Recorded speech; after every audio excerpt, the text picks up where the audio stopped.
Grüß euch, liebe Zuseher.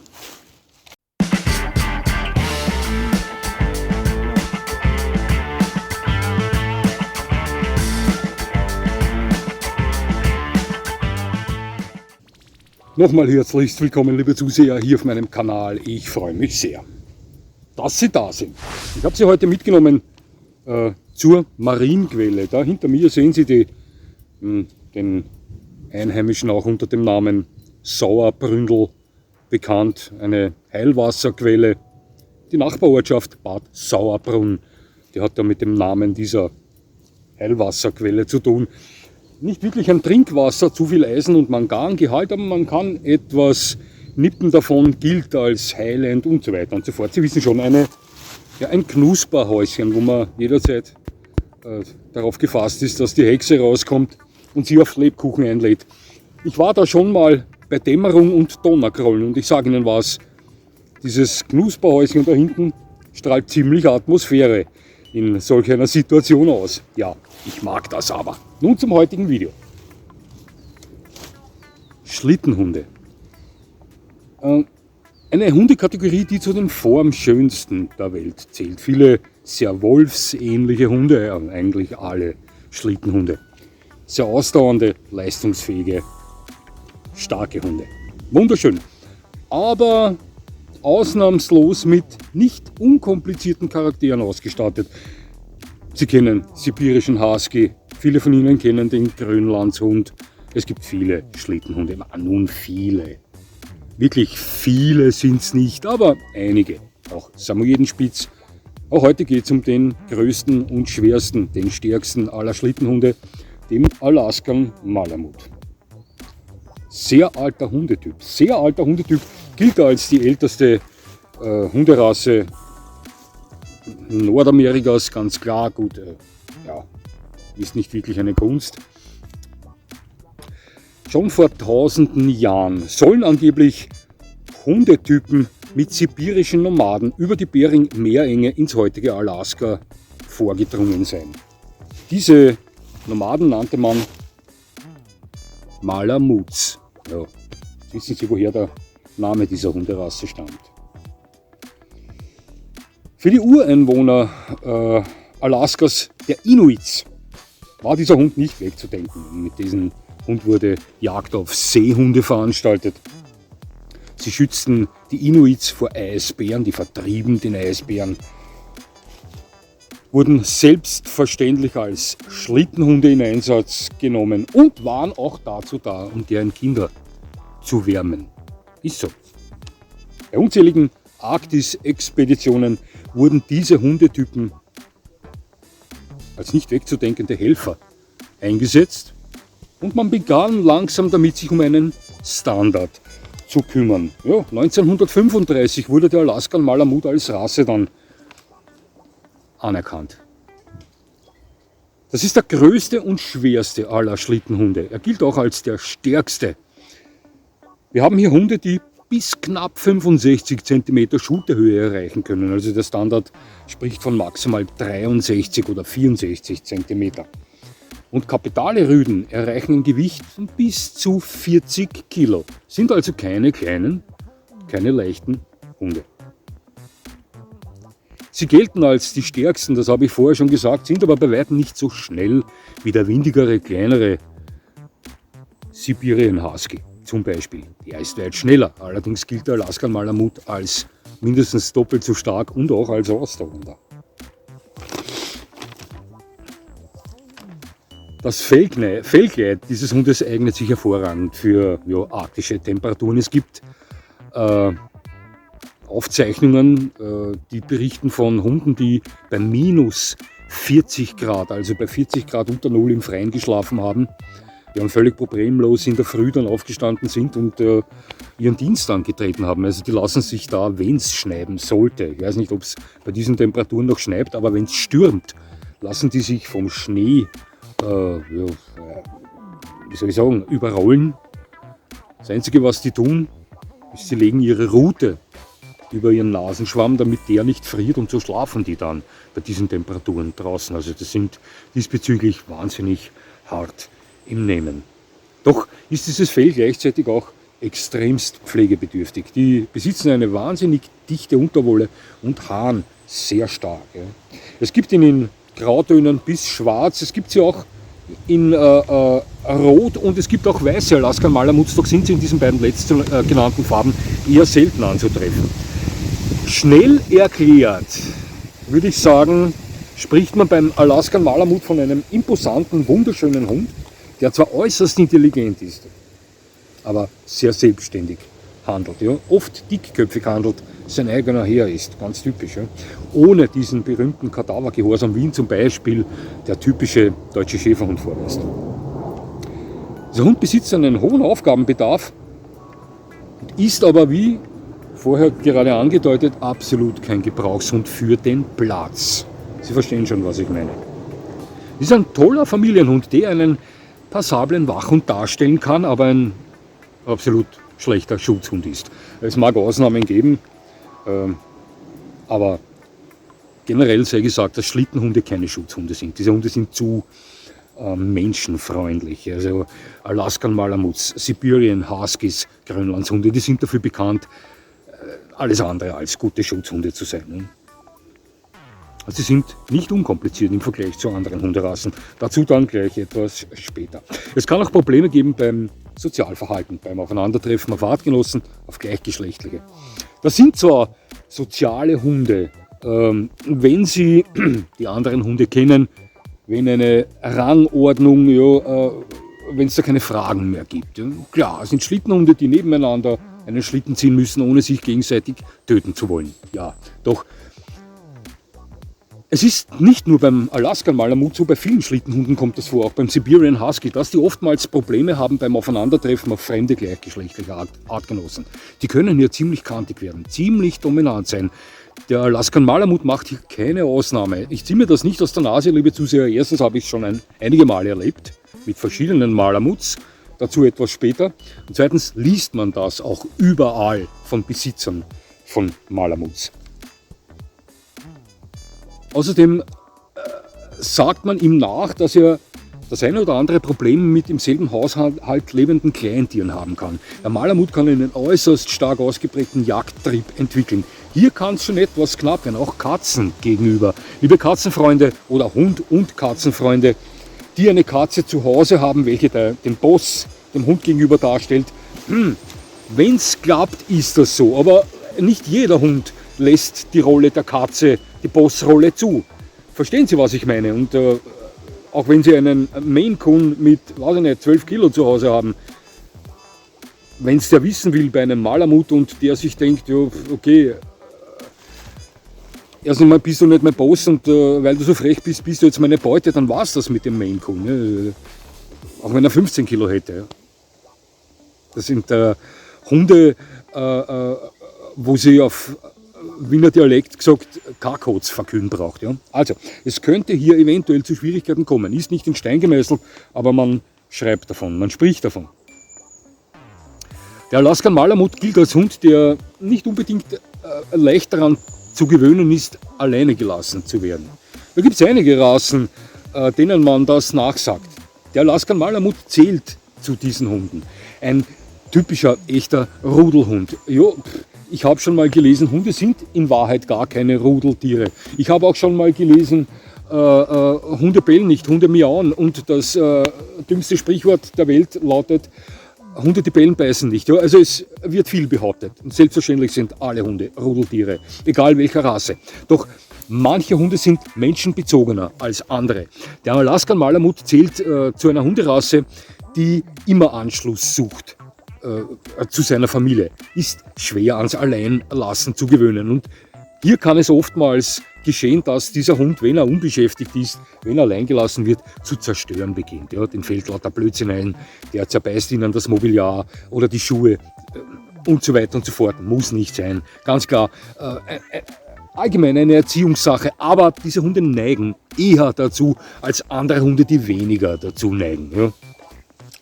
Das wollte ich nur gesagt haben. Jo.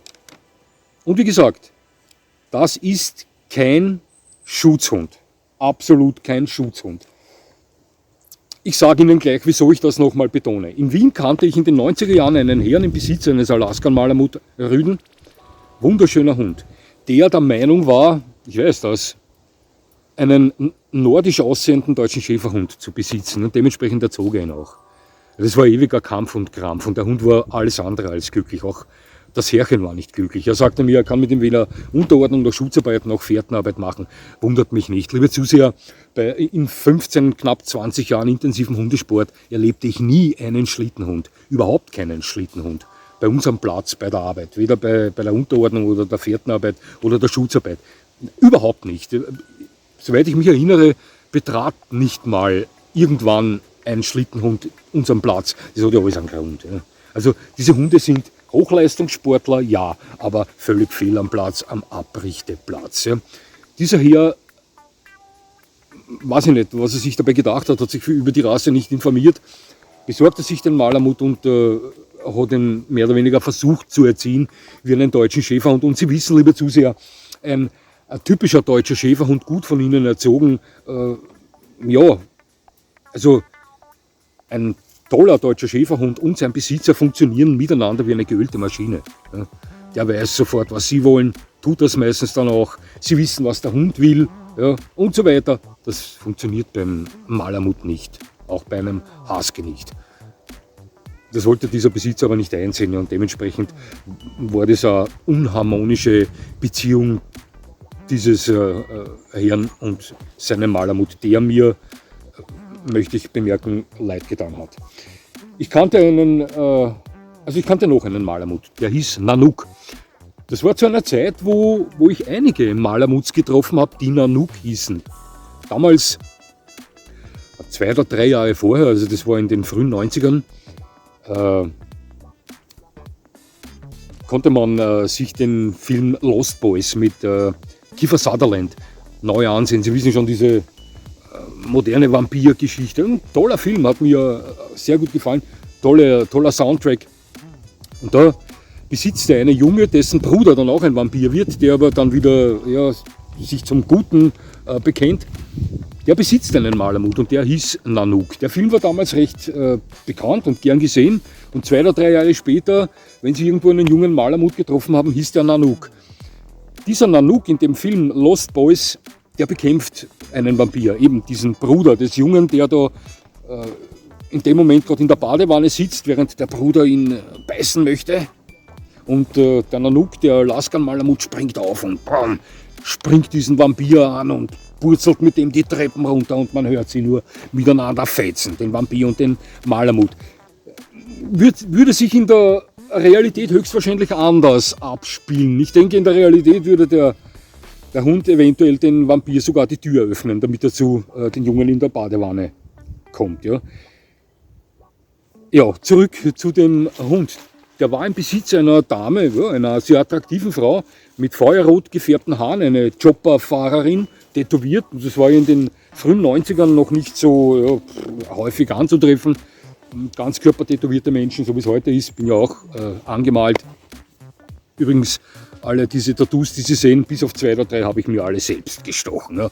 Ich mag das, wenn das alles nicht so professionell aussieht, ob Sie mir es glauben oder nicht, ich mag das wirklich, denn ich hätte oft die Möglichkeit gehabt, mir Kunstwerke machen zu lassen, aber mir gefällt es so besser. Ja. Geschmackssache. So, zurück. Und die lebte im Erdgeschoss. Ich hatte damals noch meinen American Pitbull Terrier Attila und wenn ich da beim Erdgeschoss vorbeigegangen bin, hat dieser Nanook beim Fenster rausgesehen, so einen Kopf. Hat aber keinen Mucks von sich gegeben, nur die Zähne gebleckt, also die Zähne gezeigt, die Zähne gefletscht. Attila hat das gesehen und hat sich dementsprechend aufgeführt, hat am Rad gedreht. Da, Sirene, Blaulicht. Einsatz in Manhattan. Sie wissen schon, was ich meine. Ja, war meistens kein Problem und wenn sie dann rausgesehen hat, hat sie das meistens mit irgendeinem lockeren Spruch beiseite gewischt und ich habe das erwidert. Eines Tages bin ich mit Attila dort vorbeigegangen, Nanook hat beim Fenster rausgesehen. Wunderschöner Hund, dieser Malamut. Und dieselbe Geschichte wieder, also gefletschte Zähne, Attila dreht am Rad. Nanook sagt, du hast da nichts verloren. Attila sagt, komm raus, wenn du dich traust. Der Wirbel, den Attila machte, wenn ich da unten vorbeiging, und ich bin da am Heimweg manchmal vorbeigegangen. Der dürfte ja an diesem Tag nicht gepasst haben, der Besitzerin. Die hat dann beim Fenster rausgesehen und eine abfällige Bemerkung gemacht und hat gesagt, ich soll froh sein, dass Nanook nicht beim Fenster rausspringt. Ja? Also auf meinen Attila drauf. Worauf ich erwiderte, ich glaube, sie solle eher froh sein, dass er das nicht tut. Es wäre besser für Nanook, wenn er das nicht täte. Ja, ich glaube, auch Attila war da meiner Meinung. Ja, und Sie wissen, wie das ist, liebe Zuseher. Ich sage Ihnen was. Oft ist es so, wenn Menschen Ihnen gegenüber negativ Gas geben, dann erwarten viele von denen, dass sie beschwichtigend oder wie soll ich sagen, in die Defensive gehen, sich zurückziehen und nicht Konter geben. Denn wenn sie das machen, dann packen die das zumeist nicht. Ja? Die dürfte das an dem Tag auch von mir erwartet haben, doch ob Sie es mir glauben oder nicht, da sind Sie bei mir auf der falschen Adresse. Ja? Ich hasse nichts mehr als einen Streit, aber wenn ich den Weg gehen muss, weil mich wer dazu zwingt, dann gehe ich den Weg. Ja? Und ich würde behaupten, ich bin ein sehr guter Feind. Ja? Aber ich lebe nach dem Motto, wie man im Wald reinruft, so schallt es auch wieder hinaus.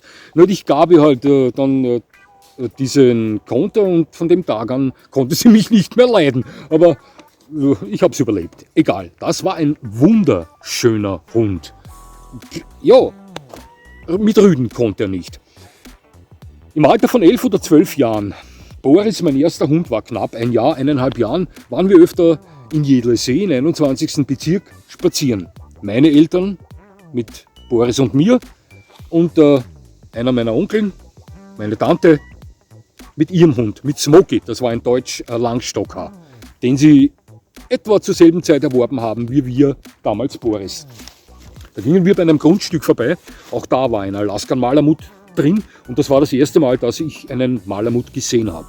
Ich weiß nur, dass der Hund mir damals vorkam wie ein Wolf, wie diese arktischen Wölfe, diese wunderschönen, großen, starken Wölfe mit herrlichem Fell. Und genauso wie dieser Nanook, diese Geschichte, was da mit Attila war, hat auch dieser Malamut keinen Mucks von sich gegeben, wenn wir mit den Hunden da beim Grundstück vorbeigegangen sind. Der ist nur da gestanden und hat die Zähne gezeigt. Du hörtest kein Knurren, du hörtest kein Bellen, gar nichts. Das war ein imposanter Rüde, ich kann mich genau erinnern. Ein wunderschöner Hund. Mit Vito hatte ich auch ein Erlebnis mit einem Malamut, das ist jetzt etwa 2 Jahre her, das möchte ich Ihnen noch kurz erzählen. Und zwar war ich auf der Wiese, direkt vor unserer Wohnung, die haben Sie schon mal gesehen beim letzten Krallenvideo. Auf dieser Wiese war ich mit Vito und vor 2 Jahren war es bei ihm mit der Abneigung Rüden gegenüber noch nicht so wild. Ich konnte ihn dort noch problemlos abgeleint auf der Wiese laufen lassen, ohne mir Sorgen machen zu müssen, dass er den nächsten Rüden, der vorbeigeht, attackiert.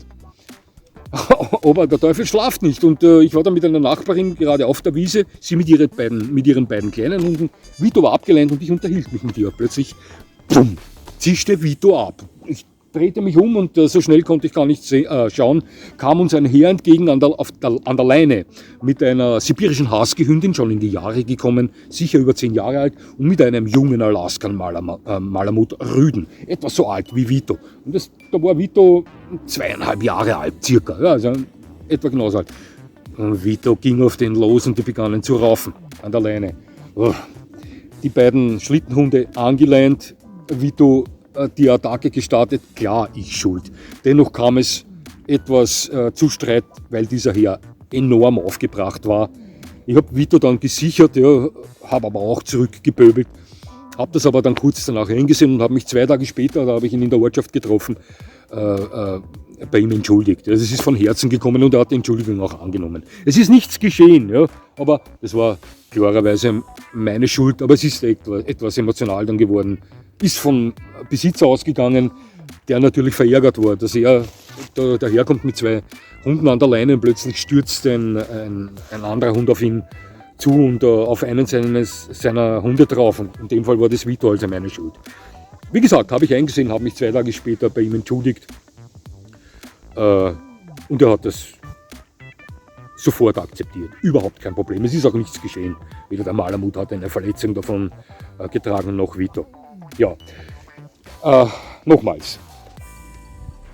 Alaskan Malamuts sind wunderschöne Hunde, die mich in ihrer Optik, wie viele Schlittenhunde, klar an den Wolf erinnern. Das sind optisch sehr urtümliche Hunde, erinnern stark an diese arktischen Wölfe, also diese Wölfe, die da im Bereich Kanada, Alaska zu Hause sind, diese größten, stärksten Wölfe, die schönsten eigentlich mit diesem herrlichen Fell.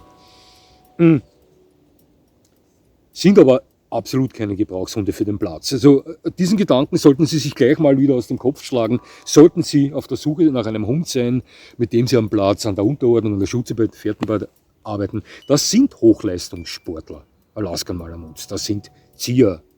Ich glaube, ein Malamut hat sogar den Gewichtszieh-Weltrekord aufgestellt. Ich weiß nicht, ob der noch steht, denn normalerweise ist das eher die Disziplin der Bullterrier, Bulldoggen, in diese Richtung hinein. Ja. Müsste ich nochmal schauen.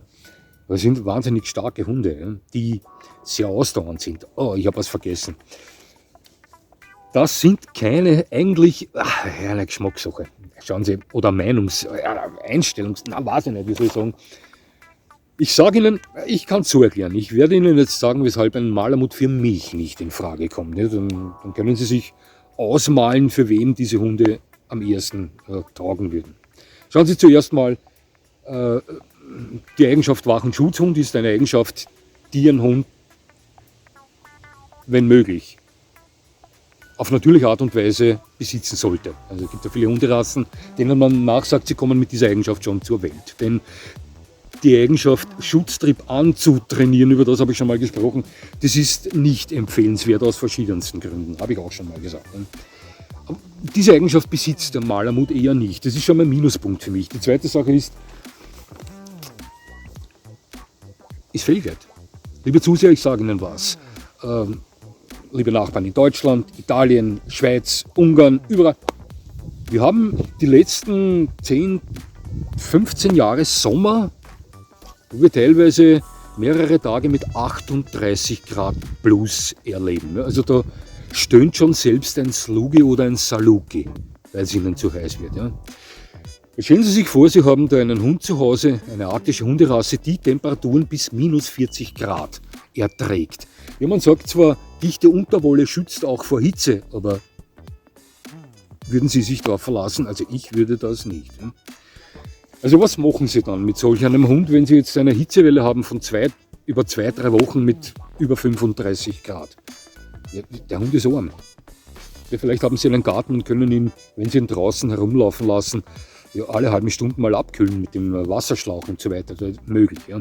Aber ich würde mir diesen Hund nur dann halten, wenn ich in eher kühleren Gefilden zu Hause bin und nicht in Mordor. Denn so kommt es mir manchmal vor bei uns im Sommer. Ja.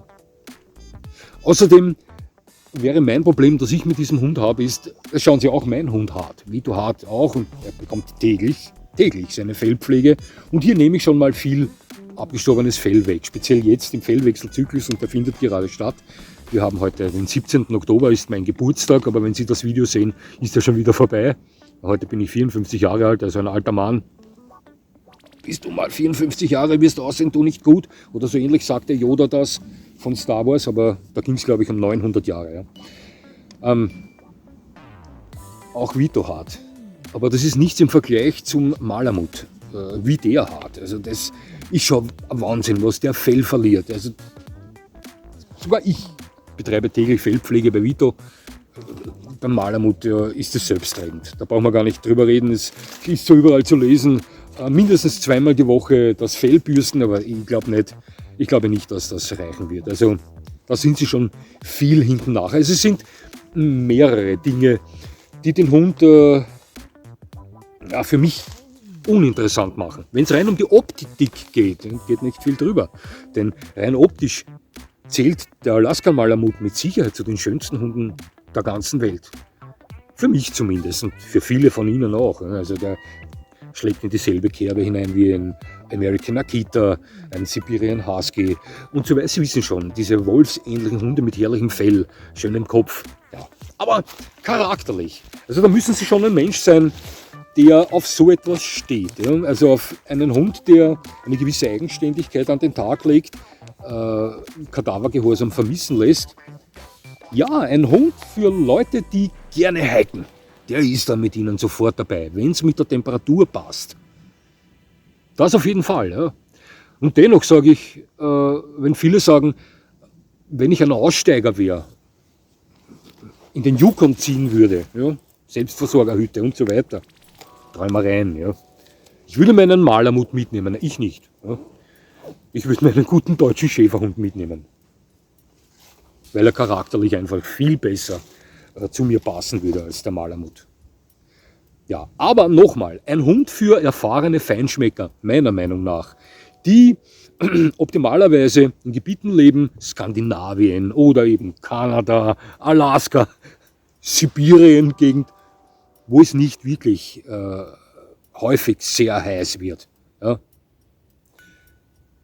Die damit klarkommen, einen Hund zu erhalten, der seinen eigenen Kopf hat, der oftmals irgendwie nebenbei, neben ihnen mitläuft, nicht immer dieselbe Schiene läuft wie sie. Verstehen Sie, im Vergleich zu anderen Hunden. Die sind nicht unkompliziert, diese Hunde.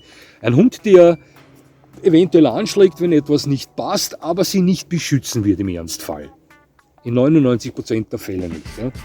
Wunderschön, groß, stark, freundlich, verspielt, verschmust in der Familie, hoher Pflegebedarf, schlechter Gebrauchshund für den Platz, schlechter Schutzhund, toller Sportskollege, der aber viel Mist zu Hause macht. Ja? Der Alaskan Malamut. Liebe Zuseher, das war's. Es hat mich sehr gefreut, dass Sie mir zugesehen haben. Ich würde mich natürlich freuen, wenn Sie mir weiterhin zusehen, und jetzt gehe ich wieder nach Hause und wünsche Ihnen noch einen schönen Tag. Das war's schon.